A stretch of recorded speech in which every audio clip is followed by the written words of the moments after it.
ତାଲାବନ୍ଦ ସମୟରେ ଗାଁ ଭିତରେ ପାଳିଲେ ସାବିତ୍ରୀ ବ୍ରତ। ଆଜି ଥିଲା ସାବିତ୍ରୀ ଅମାବାସ୍ୟା ବା ପବିତ୍ର ସାବିତ୍ରୀ ବ୍ରତ।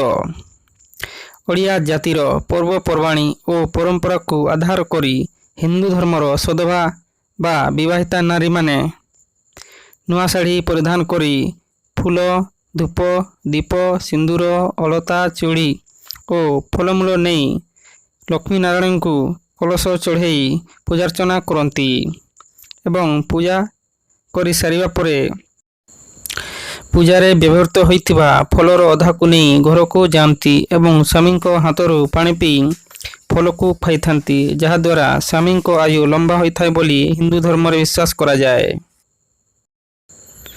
ଆଜିର ଏହି ପବିତ୍ର ସାବିତ୍ରୀ ବ୍ରତକୁ କୁତ୍ରାସ୍ଥିତ ଫ୍ରେଣ୍ଡସ୍ କ୍ଲବ ନିକଟ ବରଗଛ ମୂଳେ କୁତ୍ରାର ସଧବା ବା ବିବାହିତା ନାରୀମାନେ ଯଥା କିଆବତୀ ଟପ, ଦୀପା ଟପ, ସଞ୍ଜୁ ଟପ, ସୁକୁନ ଲାକ୍ରା, ପ୍ରତିମା କୁଜୁର, ବୀଣା ଲାକ୍ରା, ଅନିତା ଟପ ଓ ମାଧୁରୀ କିଣ୍ଡୋ ପ୍ରମୁଖ କେନ୍ଦ୍ର ସରକାରଙ୍କ ତାଲାବନ୍ଦ ନିଷ୍ପତ୍ତିକୁ ସମ୍ମାନ ଜଣାଇ ମାସ୍କ ପିନ୍ଧି ସାନିଟାଇଜର ବ୍ୟବହାର କରିବା ସାଙ୍ଗେ ସାଙ୍ଗେ ସାମାଜିକ ଦୂରତା ରକ୍ଷା କରି 10ଟାରୁ 11ଟା ପର୍ଯ୍ୟନ୍ତ ପୂଜାର୍ଚ୍ଚନା କରିଥିଲେ।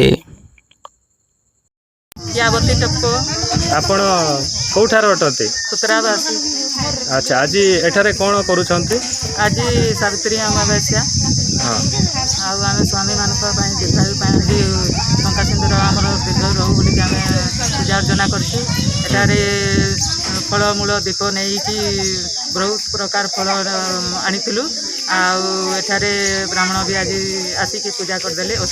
ବରଗଛ ମୂଳରେ ଆମେ ପୂଜା କରୁଥିଲୁ। ଆଉ 10-12 ଜଣ ହେଇଥିଲୁ, ବେଶୀ ନାହିଁ। ଆଉ ମାସ୍କ ପିନ୍ଧିଛୁ, ସାନିଟାଇଜର ବି ଲଗେଇଥିଲୁ। ପୂଜାର୍ଚ୍ଚନା ସରିବା ପରେ ବ୍ରତ ରଖିଥିବା ନାରୀମାନେ ନିଜ ନିଜର ଘରକୁ ଯାଇ ସ୍ୱାମୀଙ୍କ ହାତରୁ ନିଜ ନିଜର ବ୍ରତ ଭାଙ୍ଗିଥିଲେ।